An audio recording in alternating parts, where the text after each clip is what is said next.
Folks are literally losing their minds across our nation. Communist revolutionaries set fire to American flags in protests outside Jason Aldean's show. Quote, "We will try it right in front of your concert."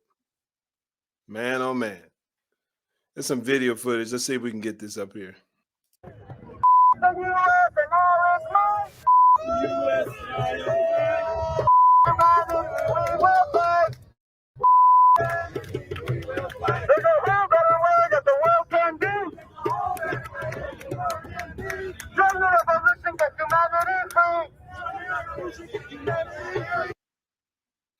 I wouldn't be shocked at all if we find out that some of those are Antifa members.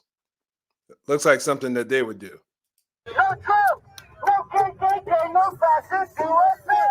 No Trump, no KKK, no fascist USA. I said no Trump, no KKK, no fascist USA.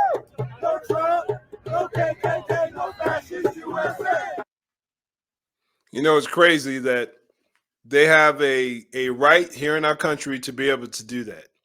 But they take that kind of foolishness over to any country, any socialist or any communist country, they get thrown in jail for doing that. But a lot of these folks they don't even understand that. But let's continue on with this article.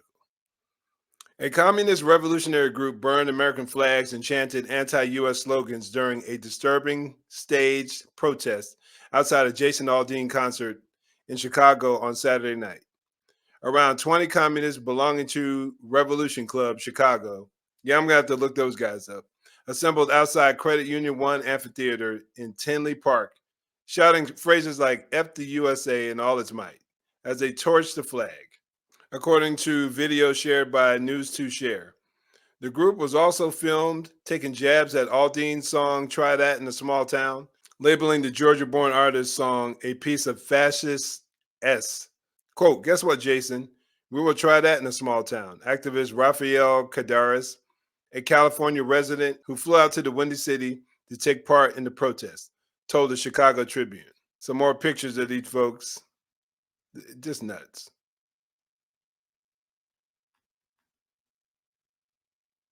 There's some more video footage.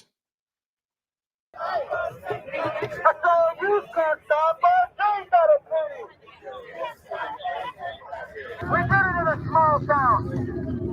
In every city, in every town. The scene showing the police officer escorting these folks is just so unreal, because it reminds me of a time where there were some white supremacists in town that were in downtown Las Vegas, and they were protesting near the courthouse. I forget what they were protesting. It might have been all the illegal immigrants that were in town. And they told us to go out there and monitor the area to make sure there was no drama. And a couple of officers drove by and they were like, "Well, everything looks peaceful." So they pretty much left. But I was like, nah, this situation is just too volatile and can easily explode. So I just stopped, got out, parked my car, got out, and just hung out in the area. And I even had the skinheads come up to me. Yeah, there were skinheads. I'm pretty sure there were skinheads. I even had them come up to me and say, "Hey, thanks for being here." And I said, "Man, I'm just doing my job, man."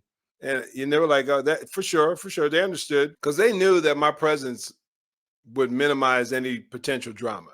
Because when it's all said and done, as much as we may not like the message somebody may be proclaiming, maybe sharing, they have a right. The freedom of speech protects basically all speech, unless you are inciting someone to do harm to somebody. But someone just making a statement that you may consider racist or unkind or mean-spirited or ugly or even hate speech, just because it has that title doesn't automatically disqualify an individual for speaking what they believe. That's the beauty of free speech. We may not like everything that someone says, but that's the beauty of living in a free nation. When I see this, it's just very ironic, and I hope that's the right word.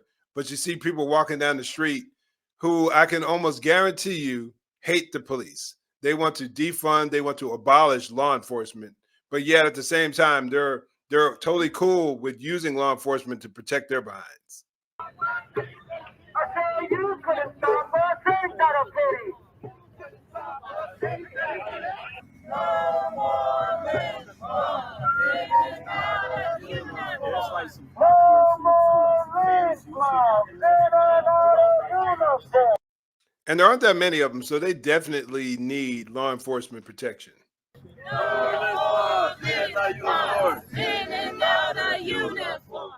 As members of the Revolution Club burned Old Glory, law enforcement quickly descended on the protest, announcing by megaphone that the group was a quote-unquote unlawful assembly, and concertgoers were alarmed and disturbed by their presence. The video shows, "You are disturbing the public peace without the authority of law," a Tinley Park police officer told the group through a bullhorn over their chants. "We are ordering you to immediately disperse. Failure to comply can result in chemical or less legal," probably meant less lethal. "Failure to comply can result in chemical or less legal conditions being deployed." I think he meant less lethal. The officer warned the group, who cheered at the officer's ultimatum. The group burned another flag before finally leaving the area, following repeated commands and warnings by the police.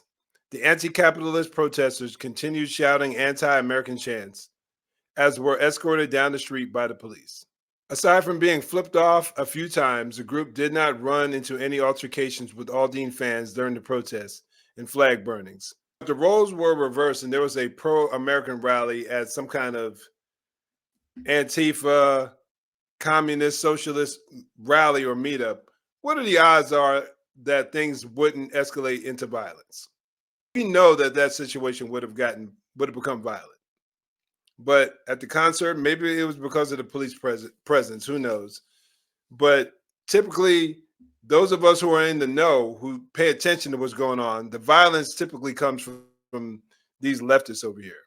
But what are your thoughts on this video? Comment down below. But before you go, check out the video right here. I think you'll find it very informative.